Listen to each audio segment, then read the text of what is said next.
रुकिए इधर रुकिए। अरे रुकिए, आज मैं पत्रकार बनता हूँ, ये सवाल का मेरे जवाब देंगे। लाइए आप दीजिए मेरे सवाल। आप ये जो पूरे देश में आप ये जो देश की जो हिंदू मुस्लिम की एकता को बिगाड़ने का काम करते हैं, आज ये सवाल का जवाब देंगे। पत्थरबाजी कौन करता है? ये बताइए, पत्थरबाजी कौन करता है? कौन से ईद के टाइम पर पत्थरबाजी हुई, कहाँ, ये बताइए ना। ऐसा है, पीछे खड़े होकर दांत फाड़ना कम करिए, समझ गए? वरना आप इधर आ जाइए, आपके ज्यादा दांत निकल रहे हैं तो, समझ गए? यहाँ दांत मत दिखाइए पीछे खड़े होकर। ये इस देश के अंदर आपकी औकात डेवलपमेंट की लड़ाई लड़ने की तो बची नहीं है, तो आप आपस में इस देश में हिंदू मुसलमान के नाम पर लड़ते रहिए। यही आपका काम है, सो कॉल्ड सस्ती टीआरपी लेने का, देश के लोगों को लड़ाने का। शर्म आनी चाहिए देश के मुख्यमंत्री को, बिल्कुल शर्म आनी चाहिए। आज देश बर्बादी के रास्ते पर आ गया और देश को लड़ाने में, ये देश के लोगों को लड़ाने में कोई कसर नहीं छोड़ रहे। अरे अगर आधे घंटे, एक घंटे अगर भारत का रहने वाला मुसलमान अगर भारत की सड़कों पर नमाज पढ़ लेगा तो कौन सी आफत आ जाएगी? जिस तरीके से नेता मंत्रियों की रैली में 2-2, 3-3 घंटे के लिए रोड बंद हो जाता है, प्रधानमंत्री का काफिला निकलता है तो रोड बंद हो जाता है। अगर मुस्लिम भाई थोड़ी देर के लिए रोड पर नमाज पढ़ लेंगे तो क्या आफत आ जाएगी? और वो भी सिर्फ उन जगहों पर पढ़ रहे हैं जहां पर मस्जिदों में स्पेस नहीं है। गाँवों के अंदर जहाँ बड़े बड़े ईदगाह बने हुए हैं वहां पर कोई नहीं पढ़ता।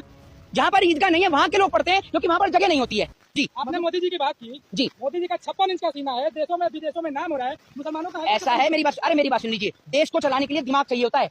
56 इंची का तो एलईडी टीवी भी आता है, वो सिर्फ मनोरंजन के काम आता है, ये याद रखिएगा। और प्रधानमंत्री आज मनोरंजन का विषय ही बन गए हैं। अगर मोदी जी विदेश यात्रा हो गई हो, मेलोडी की टॉफी पहुंच गई हो और तमाम चीजें आपकी हो गई हो, तो अब थोड़ा सा ध्यान इस देश की ओर भी दे लीजिए। आपकी सरकार के राज में नीट का पेपर लीक हो रहा है, आपकी सरकार के राज में पेट्रोल के दाम बढ़ रहे हैं, डीजल के दाम बढ़ रहे हैं, दूध पर पैसे बढ़ रहे हैं, उस पर आप एक बार भी चर्चा नहीं कर रहे।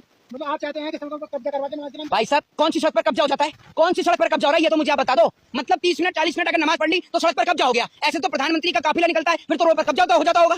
बताइए ना आप मुझे। माहौल खराब नहीं होता ना प्रधानमंत्री के काफिले से? ऐसा है जो इतना आप बताते हो, जरा एक डेटा के हिसाब से बताओ कितनी इतना देश 1947 में आजाद हुआ, 47 से लेकर विभिन्न पार्टियां विभिन्न दल इस देश में आए। ये पत्रकार महोदय बताएंगे कि कितनी जंग हुआ नमाज पढ़ने के पीछे, जरा बताइए। एक मिनट, अरे रुकिए इधर रुकिए।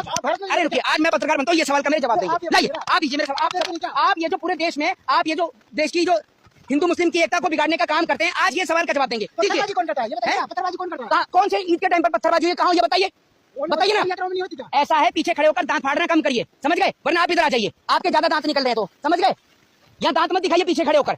ये इस देश के अंदर आपकी औकात डेवलपमेंट की लड़ाई लड़ने की तो बची नहीं है, तो आप आपस में इस देश में हिंदू मुसलमान के नाम पर लड़ते रहिए। यही आपका काम है, सो कॉल्ड सस्ती टीआरपी लेने का, देश के लोगों को लड़ाने का। आपने कहा कि मोदी जी के राज में पेपर लीक हो रहा था, मोदी जी लाठी लेके क्या कर रहे हैं? सेंटर के बाहर बैठे रहेंगे क्या? कौन मोदी जी? एक बात आप मुझे बताइए, सेंटर के बाहर बैठे रहेंगे? इतना तो कर सकते हैं कि शिक्षा मंत्री का इस्तीफा दे सकते हैं। इतना कर सकते हैं, नहीं कर सकते हैं? कितने पेपर लीक हुए मोदी सरकार के राज में? मोदी सरकार कितने पेपर लीक हुए? मैं घर बनना बंद करो। कितने पेपर लीक हुए बताइए, बताइए। मोदी जी थोड़ी लीक करा रहा है। मोदी जी के भक्तों का खुद का कच्चा लीक हुआ पड़ा है, वो तो उनसे सिल नहीं रहा, उसके तो छेद रुक नहीं रहे उनके, वो पेपर लीक के लिए रोके। एक बात आप मुझे बताइए, अगर जो ट्रेन जो पिछली सरकारें थी, अगर ट्रेन पटरी से उतरती थी तो पिछली सरकारें उतरवाती थी? विमान दुर्घटना होती थी, पिछली सरकारें उतरवाती थी।